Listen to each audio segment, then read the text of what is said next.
Objetividad, relativismo y verdad. Escritos filosóficos 1, por Richard Rorty. 9. Segunda parte. Capítulo 7. Fisicalismo no reductivo. Uno de los obstáculos que dificulta la comunicación entre la filosofía alemana y la norteamericana es el que en la filosofía alemana el materialismo y el fisicalismo se asocian al reduccionismo y al cientifismo. Por el contrario, en la filosofía norteamericana se asocia la filosofía alemana al desprecio por la ciencia natural. Sin embargo, en mi opinión, la filosofía norteamericana ha alcanzado actualmente una posición que, aunque puede seguirse denominando materialista o fisicalista, ya no es cientifista. Filósofos norteamericanos contemporáneos como Putnam y Davidson representan una corriente de pensamiento filosófico que hace de la filosofía una aliada de la ciencia no más que de cualquier otro ámbito de la cultura, y que libera a la filosofía analítica de la conocida acusación de reduccionismo. En este artículo voy a intentar mostrar de qué modo las ideas de Davidson, en particular, nos ayudan a formular una imagen de las relaciones entre el yo y el mundo que, aunque cabalmente naturalizado, no excluye nada. La obra de Davidson me parece la culminación de una línea de pensamiento de la filosofía norteamericana que aspira a ser naturalista sin ser reduccionista. Al igual que Dewey, se enorgullecía por igual de su naturalismo y de su esteticismo, su concepción de la cultura como transformación de la experiencia en arte. La filosofía davidsoniana de la mente y el lenguaje nos permite hacer justicia tanto a la física como a la poesía. Si, como yo hago, se considera el idealismo alemán una reacción excesiva al cientifismo de la Ilustración, una reacción que tuvo el afortunado efecto secundario de volver al mundo intelectual un poco más seguro para el movimiento romántico. Se verá que tanto Dewey como Davidson están llevando a cabo una versión actualizada de esta última tarea, corrigiendo el anticientifismo al que sucumbieron los idealistas. Se intentó convertir a la ciencia natural en el estudio de lo meramente fenoménico. Como la casi totalidad de la obra de Davidson se ha presentado en forma de ensayos y como su autor descarta los grandes pronunciamientos programáticos, corresponde a sus admiradores intentar una concepción sinóptica de su obra. Voy a sugerir una perspectiva desde la que pueden vincularse entre sí tres de las tesis por las que es más conocida. Se trata de la tesis de que las razones deben ser causas, la tesis de que no existe relación entre no oraciones y oraciones, o entre no creencias y creencias, denominada verificar, y la tesis de que las metáforas no tienen significados. En conjunto, estas tesis sientan las bases de un fisicalismo no reductivo. Antes de ofrecer una definición de este tipo de fisicalismo, permítaseme ilustrarlo mediante el ejemplo de la primera tesis de Davidson, que las razones pueden, pase diversos filósofos antirreduccionistas como Anthony Kenny, G.E.M. Anscombe y Charles Taylor, ser causas. Esta tesis equivale a decir que un determinado evento puede describirse igualmente bien en términos fisiológicos y psicológicos, no intencionales e intencionales. Cuando sucede algo en mi cabeza, nada más abrir una puerta, si una constelación de unos millones de neuronas asume una determinada configuración de descargas eléctricas, algo también sucede en mi mente. Por ejemplo, puedo, si es la puerta de una casa, tener la creencia de que está lloviendo. Si se trata de la puerta de la alacena, puedo tener la creencia de que no queda pan. En cualquier caso, yo puedo actuar. Por ejemplo, puedo decir algo que expresa disgusto e indignación. Ese acto de habla supone movimientos de partes de mi cuerpo.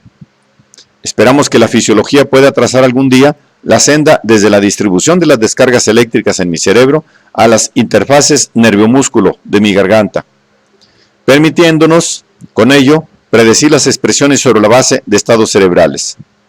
Pero actualmente ya tenemos, en lo que se ha denominado la psicología popular, una explicación que predice mi acción sobre la base de mi creencia recién adquirida, una unión al resto de mis creencias y deseos. Davidson sugiere que consideremos ambas explicaciones como dos descripciones del mismo proceso, y a los eventos mental y físico como los mismos eventos según dos descripciones. La diferencia entre mente y cuerpo, entre razones y causas, no es así más misteriosa que, por ejemplo, la relación entre una descripción macroestructural y microestructural de una mesa. El meollo de esta idea es que la incapacidad de traducir desde el lenguaje movimiento al lenguaje acción, o de emparejar estados cerebrales con oraciones que considera verdaderas el poseedor del cerebro, no debería ser un obstáculo para una concepción materialista. Estas incapacidades manifiestas no arrojan duda a un fisicalismo que sigue estando no contaminado de reduccionismo. En opinión de Davidson, el fracaso en enganchar palabras u oraciones en un lenguaje o palabras u oraciones en otro mediante relaciones de sinonimia o equivalencia no nos dice nada sobre la irreductibilidad de, por ejemplo, la mente al cerebro o la acción al movimiento. Por ello, la verdad del fisicalismo es irrelevante. Para generalizar, definiré a un fisicalista como alguien dispuesto a decir que puede definirse todo evento en términos microestructurales, una definición que solo mencione partículas elementales y que puede explicarse por referencias a otros eventos descritos de este modo. Esto es de aplicación, por ejemplo, a eventos como son la composición de una melodía por Mozart o el intento de Euclides de demostrar un teorema. Así pues, decir que Davidson es un fisicalista antirreduccionista es decir que une esta tesis a la doctrina de que la reducción es una relación meramente entre elementos lingüísticos y no entre categorías ontológicas. Para reducir el lenguaje de las X al lenguaje de las Y, hay que demostrar que o bien A. Si uno habla sobre las Y, no tiene que hablar sobre las X, o bien B. Que cualquier descripción dada en términos de X vale para todas y solo para las cosas a las que se aplica una descripción dada en términos de Y. Pero ningún tipo de reducción mostraría que las X no son nada más que Y, como tampoco lo contrario. Nada podría demostrar eso. Una X es lo que es y no otra cosa. Pues ser una X es, más o menos, ser significado por el conjunto de enunciados verdaderos que contienen de manera esencial el término X. Para la mayoría de los ejemplos interesantes de X e Y, por ejemplo, mentes y cuerpos, mesas y partículas, hay muchos enunciados verdaderos sobre X en los que la X no puede sustituirse por la Y, conservando la verdad. La única manera de mostrar que no existen X sería mostrar que no existen enunciados semejantes. Eso equivaldría a mostrar que X e Y no eran más que, por así decirlo, variantes de estilo entre sí. Es improbable que los casos filosóficos interesantes de supuesta reducción ontológica fuesen de este tipo. Además, es muy raro el caso en que podamos llevar a cabo o bien A o bien B, que podamos mostrar que un determinado juego de lenguaje que se ha utilizado durante un tiempo sea, de hecho, prescindible. Y ello porque cualquier instrumento que sea utilizado durante un tiempo probablemente seguirá teniendo un uso. Los casos en los que un instrumento puede descartarse se reconocerán como tales solo después de que se haya creado un nuevo instrumento y se haya utilizado durante un tiempo. Por ejemplo, después de 100 años de experiencia con el lenguaje newtoniano, podemos llegar a convenir todos en que ya no necesitamos más el lenguaje aristotélico. Después de 500 años de experiencia con el lenguaje de una cultura secular, podemos constatar que ya no nos molestamos en utilizar una terminología religiosa. En estos casos, la referencia a X se disipa simplemente, y no porque alguien haya utilizado el descubrimiento filosófico o científico de que no hay X, sino porque nadie tiene ya en uso para este tipo de discurso. Nadie tiene ya un uso para este tipo de discurso. La parsimonia ontológica no se alcanzará, como pensaban los positivistas, mediante el análisis lingüístico de sillón, sino, si acaso, en la práctica cotidiana. Así pues, ser un fisicalista, de acuerdo con esta formulación, no reduccionista, es perfectamente compatible con afirmar que probablemente siempre seguiremos hablando acerca de entidades mentales, creencias, deseos, etc. Este discurso no es metafórico, no tiene que entrecomillarse, no tiene que volverse más preciso o científico, no precisa de aclaración filosófica. Además, sería correcto sugerir que la referencia a la mente es necesaria por conveniencia, pero no ha de considerarse la verdad sobre la manera de ser del mundo. Decir que siempre estaremos hablando sobre creencias y deseos es decir que la psicología popular seguirá siendo probablemente la mejor manera de predecir qué harán a continuación nuestros amigos y conocidos. Esto es todo lo que uno puede querer dar a entender cuando dice que existen entidades mentales. De forma similar, la mejor manera de predecir el comportamiento de las mesas probablemente seguirá siendo hablar sobre ellas en tanto que mesas, en vez de como colecciones de partículas o réplicas borrosas de la mesa arquetípica platónica. Esto es todo lo que uno puede querer decir cuando afirma que hay realmente mesas. Para explicar el vago aroma de paradoja de esta concepción antirreduccionista, tenemos que volver a la segunda de las tesis antes enunciadas. Las cosas del mundo no vuelven verdaderos los enunciados, ni a fortiori las creencias. Esta doctrina puede parecer claramente paradójica. No tendemos a decir, por ejemplo, que la lluvia o el pan es lo que vuelve verdadera la creencia que yo tuve al abrir la puerta. También parece paradójico no establecer una distinción entre la manera en que el mundo es realmente y formas convenientes, pero metafóricas, de hablar sobre el mundo. Pero Davidson está dispuesto a aceptar ambas paradojas para huir de la imagen filosófica occidental tradicional, la imagen dominada por lo que denomina el dualismo de esquema y contenido. Esta imagen es aquella que sugiere que determinadas oraciones de nuestro lenguaje se corresponden con la realidad, mientras que otras son verdad solo por cortesía, por así decirlo. Las oraciones sobre partículas elementales son, entre los físicos reduccionistas, las candidatas favoritas al primer estatus. Las oraciones sobre valores éticos o estéticos son las candidatas favoritas para el segundo estatus. Los filósofos, en la línea de la tesis platónica de que los objetos de la opinión deben ser diferentes de los objetos del conocimiento, sugieren a menudo que estos no se vuelven verdaderos por el mundo, sino por nosotros. De acuerdo con esta concepción reduccionista, los enunciados que realizan valoraciones, si tienen algún tipo de valor de verdad, lo tienen por cuestión de conveniencia, gusto, convención o algo igualmente subjetivo. Davidson sugiere que desechemos sin más esta distinción entre verdad de primera clase y de segunda clase, entre enunciados que expresan cuestiones de hecho y enunciados que no. Podemos sustituirla por la distinción entre los enunciados que tienen una determinada finalidad y otros que tienen otras finalidades. Por ejemplo, una finalidad que puede cumplir el lenguaje es la capacidad de describir cualquier porción del espacio-tiempo, por pequeña o grande que sea. Esta finalidad es aquella a la que sirve el vocabulario de la física de partículas contemporánea. Ningún otro vocabulario realizará también esa tarea. Todas las demás finalidades, por ejemplo, predecir el comportamiento de las mesas o las personas, alabar a Dios, curar las enfermedades mentales y físicas, escribir versos ingeniosos, etc., se servirán mejor mediante el uso de otros vocabularios. Pero, para Davidson, estas finalidades están en pie de igualdad. Al contrario que Quine, Davidson no está dispuesto a elogiar el lenguaje de la física por razones metafísicas, como un lenguaje que alcanza la estructura verdadera y definitiva de la realidad. Ahora podemos ver cómo encajan las dos primeras tesis de Davidson. El suscribir la concepción de Davidson acerca de las nociones de correspondencia con la realidad y cuestiones de hecho equivale a descartar el impulso que lleva al reduccionismo y a fortiori al reduccionismo materialista.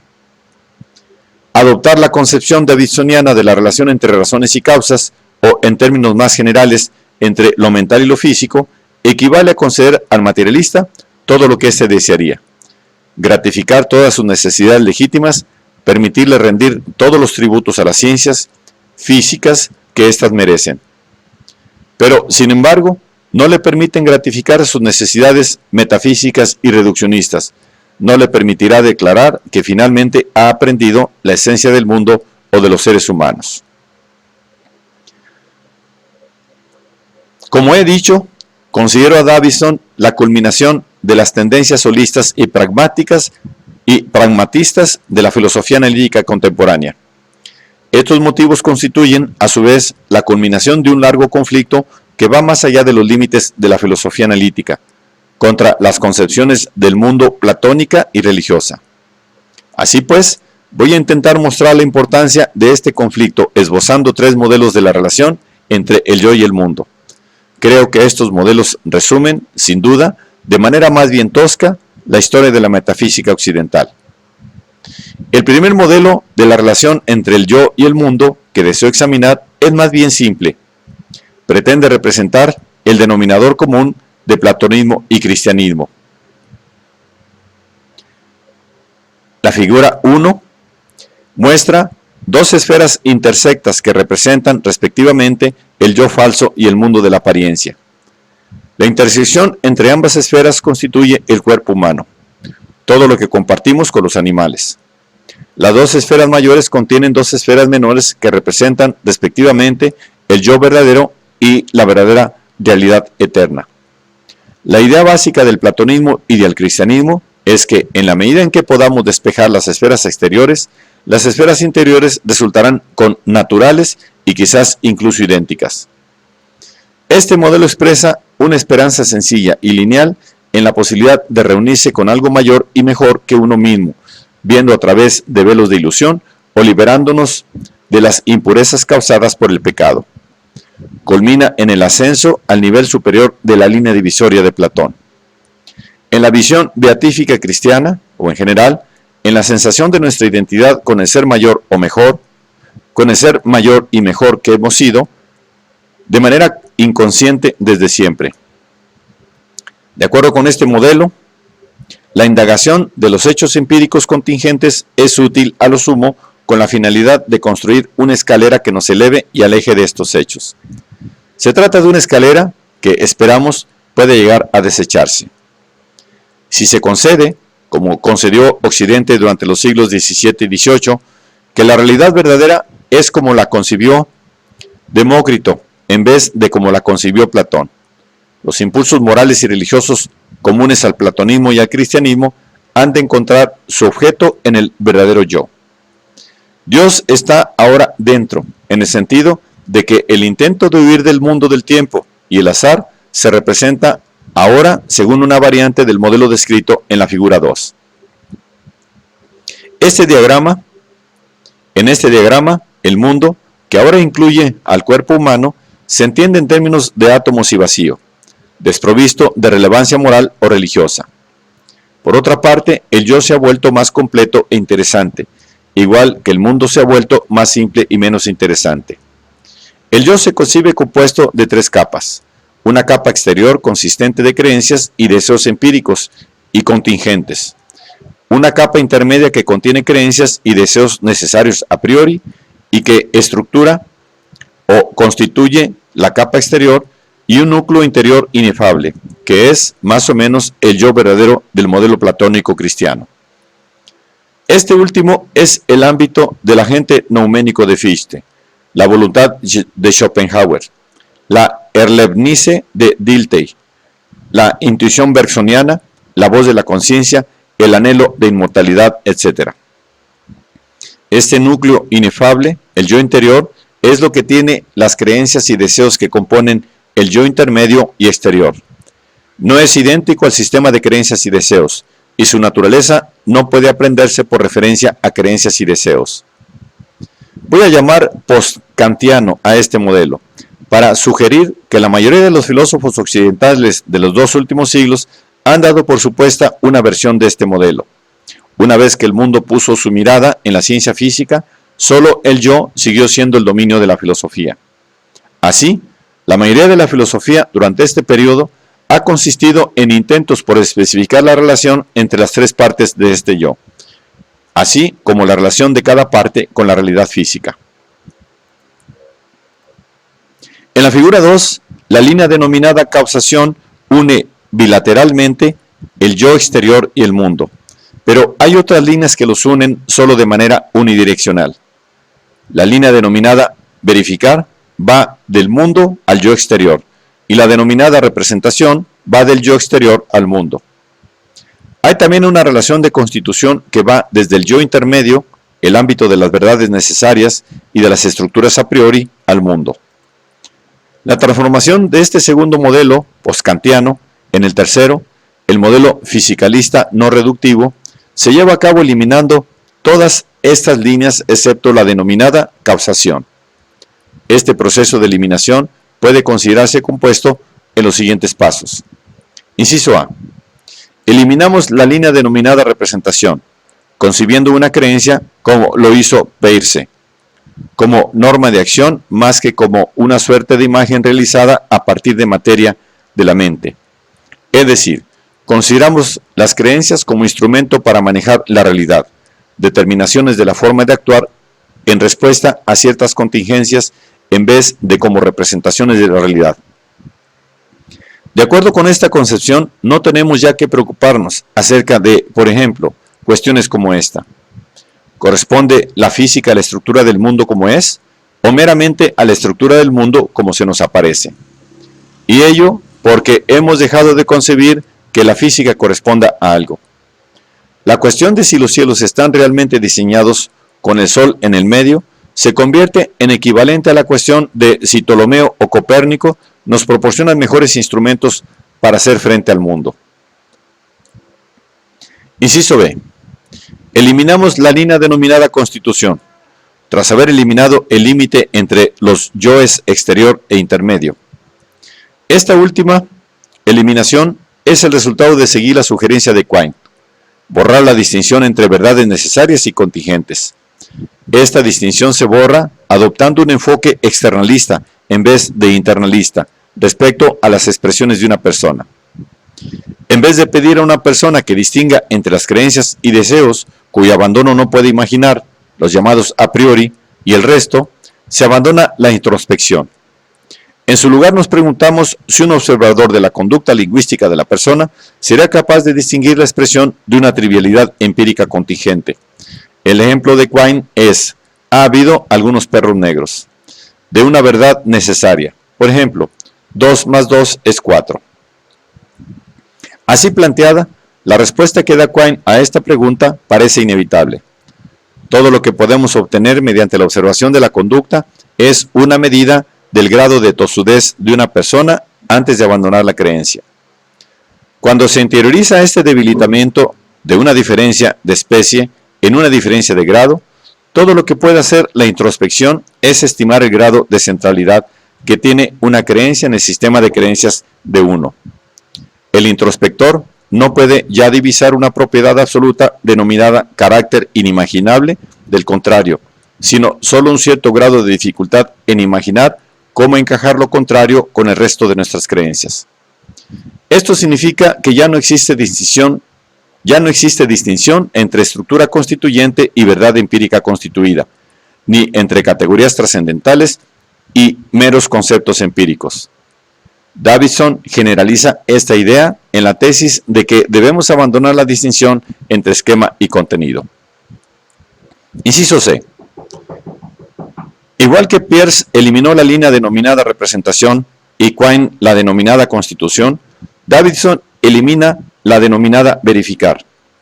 Esta eliminación equivale a decir que si tenemos relaciones causales, como la existente entre abrir la puerta y la adquisición de una creencia vigentes entre el mundo y el yo, así como relaciones de justificación, ser una razón para, internas a la red de creencias y deseos del yo, no necesitamos ulteriores relaciones para explicar cómo entra el yo en contacto con el mundo. Y a la inversa, podemos narrar un relato adecuado sobre el progreso de la indagación humana en todos los ámbitos, en la lógica y la ética, tanto como la física, describiendo el continuo retejido de sistemas de creencias y deseos. Este entramado se vuelve necesario por la adquisición de nuevas creencias y deseos, por ejemplo, del tipo de los que tienen lugar en los seres humanos por acontecimientos del mundo como la apertura de puertas, y, según explico más adelante, por la invención de metáforas exitosas. No tenemos que plantear la cuestión central al contraste de Michel Dumet entre realismo y antirrealismo, de si hay cosas en el mundo que vuelven verdaderas las verdades algebraicas y morales, o los juicios estéticos. Pues, aunque hay causas de la adquisición de creencias y razones para el mantenimiento o cambio de estas, no hay causas para la verdad de las creencias. El resultado de estas sucesivas eliminaciones consiste en dejarnos con el modelo materialista no reductivo que se ilustra en la figura 3. En este modelo se ha sustituido la distinción entre yo y mundo por la distinción entre ser humano individual, describible en términos mentales y físicos, y el resto del universo. El primero está delimitado por los perfiles del cuerpo, y la tarea de explicar las relaciones entre eventos que tienen lugar dentro de ese límite y todos los demás eventos consiste en postular u observar entidades dentro de esos perfiles, causas interiores de la conducta del ser humano. Estas causas incluyen elementos tanto microestructurales como macroestructurales y tanto mentales como físicos. Entre ellas figuran las hormonas, los positrones, las sinapsis neuronales, las creencias, los deseos, estados de ánimo, enfermedades y las personalidades múltiples.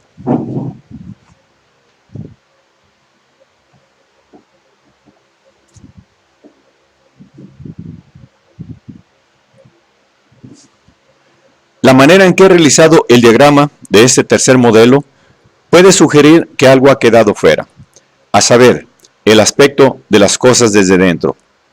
Esta es, en efecto, una de las objeciones estándar al materialismo, que deja fuera la conciencia, el aspecto de las cosas desde dentro del ser humano individual. Creo que la respuesta a esta objeción es que la visión interior revela algunas, pero no todas, de las causas internas de la conducta del ser humano, y las revela como descripciones mentales.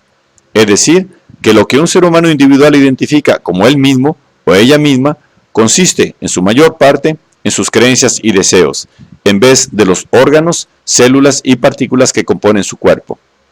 Sin duda, esas creencias y deseos son estados fisiológicos de acuerdo con otra descripción, aunque para mantener la neutralidad ontológica característica de una concepción no reduccionista, debemos añadir que determinadas descripciones neurales son de estados psicológicos de acuerdo con una descripción física. El hecho de que los seres humanos puedan tener conciencia de algunos de sus estados psicológicos no es, según esta perspectiva, más misterioso que el que pueda entrenárseles para informar de la presencia de adrenalina en su circulación sanguínea, o de su temperatura corporal, o de la falta de flujo de sangre en las extremidades. La capacidad de informar no consiste en la presencia en la conciencia, sino sencillamente en enseñar el uso de las palabras. El uso de oraciones como creo que P se enseña de la misma manera que el de oraciones como tengo fiebre. Por ello, no hay una razón especial para separar los estados mentales de los estados físicos como estados que tienen una relación metafísicamente íntima con una entidad llamada conciencia. Adoptar esta concepción es eliminar de un golpe la mayor parte de la problemática de la filosofía postkantiana. Pero una vez desechamos la noción de conciencia, no hay inconveniente en seguir hablando de una entidad diferenciada denominada el yo, que consiste en los estados mentales del ser humano, sus creencias, deseos, estados de ánimo, etc. Lo importante es concebir la recolección de esas cosas como lo que constituye el yo en vez de como algo que tiene el yo. Esta última noción es un residuo de la tradicional tentación occidental de modelar el pensamiento por la visión y de postular un ojo interior que inspecciona estados internos.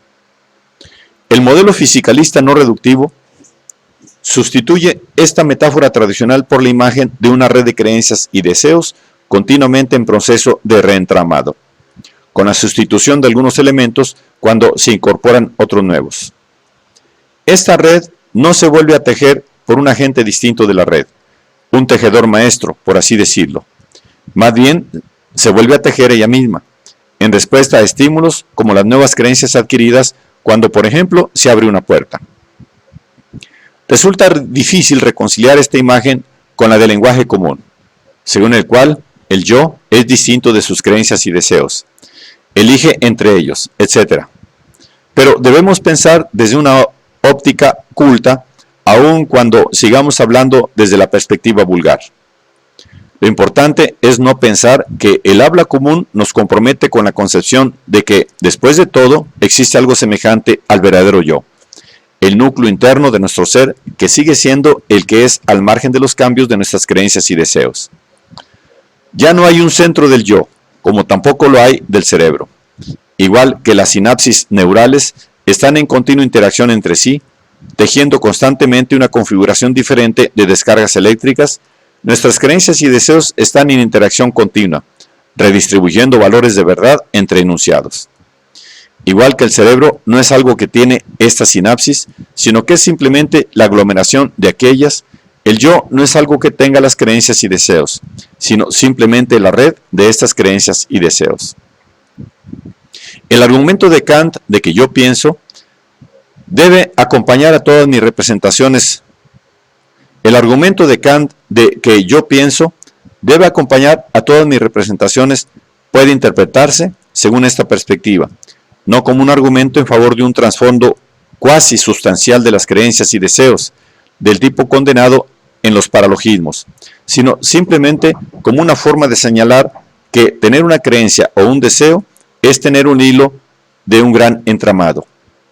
El yo que presupone cualquier representación dada no es más que el resto de las representaciones que se asocian a la primera, asociada no por estar sintetizada, sino por formar parte de la misma red, la red de creencias y deseos que debemos postular como causas internas de la conducta lingüística de un mismo organismo. Espero que este esbozo breve e insuficiente transmita al menos el aroma de la perspectiva filosófica a la que la obra de Davidson ha añadido, en mi opinión, los retoques finales. En lo que precede, he intentado mostrar cómo determinadas líneas de pensamiento de la filosofía norteamericana reciente, las que se originan en Peirce, James y Dewey, y son continuadas por Quine, Sellars y Putnam, así como Davidson, han arrojado una concepción del ser humano que es naturalista, en el sentido de Dewey, a la vez que no reduccionista. Para concluir, voy a decir algo sobre la manera en que esta versión del fisicalismo puede dar cabida a todo lo que vale la pena mantener de lo que la tradición filosófica trascendentalista ha identificado como el reino del espíritu. A menudo se piensa que el verdadero reconocimiento del papel cultural de la literatura imaginativa, y en términos más generales del arte, el mito y la religión, todas las cosas superiores, es incompatible con una filosofía naturalista. Pero ello se debe a que se ha identificado el naturalismo con el reduccionismo, con el intento de encontrar un único lenguaje suficiente para enunciar todas las verdades que haya que enunciar. Semejante intento se asocia con el intento de identificar la verdad literal con la verdad científica, y de considerar que la literatura meramente ofrece una verdad metafórica, algo que en realidad no es en modo alguno verdad. La concepción habitual, desde Platón, ha sido que al menos uno de los diversos vocabularios que utilizamos refleja la realidad, y que los demás son a lo sumo heurísticos o sugestivos. De acuerdo con una concepción davidsoniana del lenguaje, las metáforas no tienen significados, es decir, que no tienen un lugar en el juego del lenguaje que se ha jugado antes de su producción. Sin embargo, pueden desempeñar, y de hecho desempeñan, un papel decisivo en los juegos del lenguaje que se juegan después. Pues, al ser literalizadas, al convertirse en metáforas muertas, amplían el espacio lógico. La metáfora es así un instrumento esencial en el proceso de retejer nuestras creencias y deseos.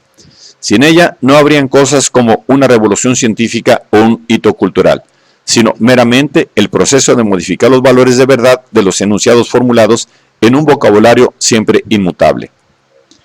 El tratamiento de la metáfora por Davidson concuerda con la definición de Mary Hess de una teoría científica como una redescripción metafórica del ámbito del explanandum. En la ciencia, la moralidad y la política, así como en las artes, a menudo nos vemos impulsados a pronunciar una frase que, a pesar de ser prima facie falsa, parece esclarecedora y fructífera. Estas frases son, en el comienzo de su carrera, meras metáforas. Pero algunas metáforas tienen éxito, en el sentido de que las encontramos tan pregnantes que intentamos convertirlas en candidatas a creencias, a verdades literales. Y lo hacemos redescribiendo una parte de la realidad en los términos sugeridos por la nueva y sorprendente frase metafórica. Por ejemplo, cuando los cristianos empezaron a decir, el amor es la única ley, y cuando Copérnico empezó a decir, la Tierra gira alrededor del Sol. Estas frases deben de haber parecido meramente formas de hablar. De manera similar, las frases, la historia es la historia de la lucha de clases, o la materia puede transformarse en energía, fueron en sus inicios prima facie falsas. Estas fueron frases que un filósofo analítico simplista habría diagnosticado como conceptualmente confusas, o como falsas en virtud del significado de términos como ley, sol, historia o materia. Pero cuando los cristianos, los copernicanos, los marxistas y los físicos concluyeron en redescribir partes de la realidad de la luz de estas frases, empezamos a hablar de ellas como hipótesis que quizás fuesen verdaderas. Con el tiempo, cada una de estas frases llegó a ser aceptada, al menos en determinadas comunidades de estudio, como obviamente verdaderas. Este fenómeno de la producción y literalización de metáforas es el fenómeno que la tradición filosófica occidental ha considerado necesario para explicar una oposición entre materia y espíritu. Esta tradición ha considerado la creatividad artística y la inspiración moral y religiosa incapaces de ser explicadas en los términos utilizados para explicar la conducta de la realidad meramente física. De ahí las posiciones entre libertad y mecanismo que han dominado el periodo postkantiano en la filosofía occidental. Pero según una concepción davidsoniana, creatividad e inspiración no son más que casos particulares de la capacidad del organismo humano para emitir frases sin sentido, es decir, frases que no encajan en juegos de lenguaje antiguos y constituyen ocasión para modificar esos juegos de lenguaje y crear otros nuevos. Esta capacidad la ejercemos constantemente en todos los ámbitos de la cultura y de la vida cotidiana. En la vida cotidiana se manifiesta como ingenio. En las artes y la ciencia se muestra, retrospectivamente, como genio. Pero en todos esos casos simplemente revela el hecho de que un entramado individual o colectivo, de creencias y deseos, se ha retejido para encajar con un estímulo interno en vez de externo. Un estímulo que constituye un nuevo uso de palabras. No coincido, no parafraseable, sin sentido. No conocido, no parafraseable, sin sentido. Como han señalado filósofos como Jacques Derrida, la tradición filosófica occidental ha considerado la metáfora como un enemigo peligroso. Ha sacado gran partido al contraste entre verdad literal, concebida como correspondencia con la realidad, y mera metáfora, donde se considera que esta última constituye una tentación acechante, seductora y peligrosa, una tentación a huir de la realidad. Este contraste entre lo literal y lo metafórico está en el fondo de la oposición, característica del periodo postkantiano en filosofía entre ciencia y arte. Tradicionalmente se ha asociado a la ciencia con la responsabilidad, la moralidad, la virtud social y el interés humano universal. El arte se ha asociado con la privacidad, la idiosincrasia, el placer egoísta, el individualismo extremo y la irresponsabilidad. Tanto Derrida como Davidson nos ayudan a liberarnos de esta oposición artificial. Si Occidente se liberase de esta oposición, que se remonta a la disputa entre filosofía y poesía descrita por Platón, su cultura podría dejar de ser, en un sentido importante, característicamente occidental. Podría ser capaz de superar las tentaciones del cientifismo que ha engendrado su propio éxito científico y tecnológico. El fisicalismo no reductivo de Davidson nos proporciona, a mi entender, todo el respeto a la ciencia que necesitamos, unido a un mayor respeto por la poesía en el que se ha dado a sí misma la tradición filosófica occidental.